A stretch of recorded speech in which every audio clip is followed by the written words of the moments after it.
Assalamualaikum warahmatullahi wabarakatuh. Jadi di video kali ini kami akan membahas yaitu yang pertama pengertian pendekatan saintifik, yang kedua tahapan pendekatan saintifik, dan yang ketiga tahapan pendekatan saintifik pada materi Pancasila dan Undang-Undang Dasar Negara Republik Indonesia tahun 1945. Nah, apa sih pendekatan saintifik itu? Pendekatan saintifik merupakan pembelajaran yang berpusat pada peserta didik, bukan kepada guru. Guru hanya sebagai fasilitator. Pendekatan saintifik berisikan proses pembelajaran yang didesain agar peserta didik mengalami belajar secara aktif melalui suatu tahapan-tahapan. Pendekatan saintifik dilahirkan atas munculnya kurikulum 2013.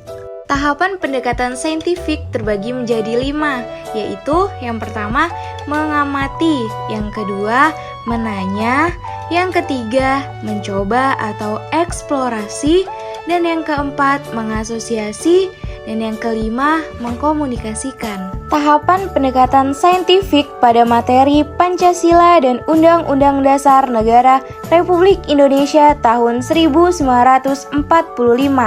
Yang pertama yaitu mengamati. Sebelum guru memulai pembelajaran, peserta didik mengamati teks Pancasila dan Undang-Undang Dasar Republik Indonesia tahun 1945 secara keseluruhan. Nah, karena di sini materi kami membahas tentang Pancasila dan Undang-Undang Dasar Negara Republik Indonesia tahun 1945, maka guru di sini meminta peserta didik untuk mengamati isi teks Pancasila dan Undang-Undang Dasar Negara Republik Indonesia. Yang kedua yaitu menanya. Peserta didik melakukan tanya jawab berkaitan dengan materi Pancasila dan Undang-Undang Dasar Republik Indonesia tahun 1945. Nah, setelah melewati pendekatan saintifik pertama, yaitu tahapan mengamati, yang dimana peserta didik diperintahkan untuk mengamati teks Pancasila dan Undang-Undang Dasar Negara Republik Indonesia tahun 1945.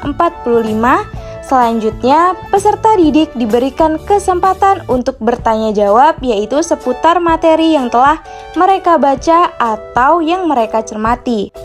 Nah, tahap yang ketiga yaitu mencoba atau eksplorasi.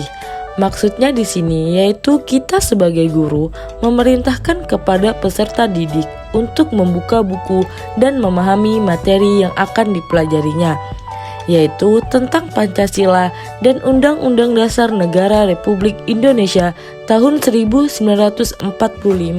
Nah, setelah tadi kita memerintahkan peserta didik untuk memahami materi tentang Pancasila dan Undang-Undang Dasar Negara Republik Indonesia tahun 1945. Selanjutnya, kita memerintahkan kepada peserta didik untuk berdiskusi kepada setiap kelompok yang sudah dibagi.